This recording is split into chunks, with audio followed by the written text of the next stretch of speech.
Well, joining us now is Seth Carpenter. He is Morgan Stanley's chief global economist and previously worked at the Federal Reserve. And it's great to have you back on Overtime, Seth. I'm going to start right there with both the commentary, the rhetoric we've gotten from the president, and also those comments on our air from Goolsbee. Your thoughts on this moment, especially given the fact that technically it would take an act of Congress or maybe even, decisions by a court, not the executive branch, ultimately, to fully undermine or challenge the autonomy of the Federal Reserve. Yeah, no, there's a whole lot there to unpack. I think Austin Goolsbee's comments were important. What is central bank independence for? Generally speaking, it's because there are choices that get made in the short run that are unpopular. So holding interest rates higher than otherwise in order to make sure inflation is closer to target when things are tough. And the Fed is now entering into a period where things are going to be particularly tough. Inflation has not come down to the Fed's target. Inflation is still too high. And we have tariffs that are going in, which we know from history push up inflation first, and then over time start to push down on economic growth. And so what's the central bank supposed to do? I think right now they're trying to balance those two competing goals. And with inflation as high as it is, we don't expect the Fed to cut at the upcoming May meeting. We don't expect the Fed to cut at the June meeting. In fact, we think the Fed might not cut at all this year because the inflation driven by those tariffs is going to be a much bigger, clear and present danger for the central bank than the slowing growth, which, as it turns out, will also be caused by the tariffs. Yeah, the Fed's between a rock and a hard place here in terms of the data they do have and the path that we're on. Do you see the Fed not cutting because of stagflation?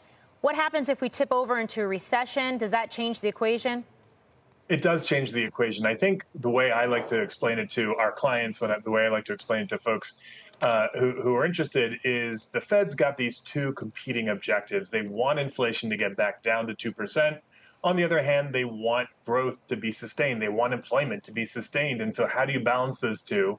I think you have to look right now, which of those two risks is the bigger cost, which is the bigger risk. And right now it is clearly inflation. Inflation has been above the Fed's 2% target for years now. Inflation was coming down and it sort of stalled. Tariffs are going to push that inflation up.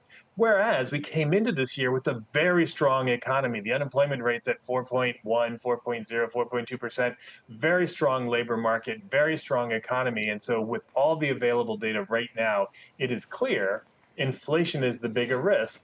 So the Fed doesn't want to cut. What would make them cut? I think you need to see growth and employment become the bigger risk. And we think that does happen at the end of this year, going into next year, as the tariffs hit the economy, as immigration restriction hits the economy. We think you will see growth and employment become the bigger risk, but only then, as we get to the end of this year and later, will the Fed start to cut.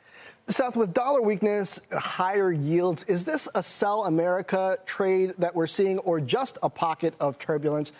What should investors watch? What should they do? I think it's a little bit of all of that put together, and investors just have to be super careful. The correlations that you're talking about, the dollar selling off as rates sell off at the same time, that is a bit of a pullback. Now, is it sell America? Is it pull away from America? I think it's premature to say that. I think it's a rebalancing. I think it's people looking for what is the fair value of all of the different assets. And it's hard. This increase in tariffs that we've seen is the biggest increase we've seen basically since Smoot-Hawley, and trying to sort out how in the current modern economy it's all going to play out. That's just very difficult for investors. So caution is the byword.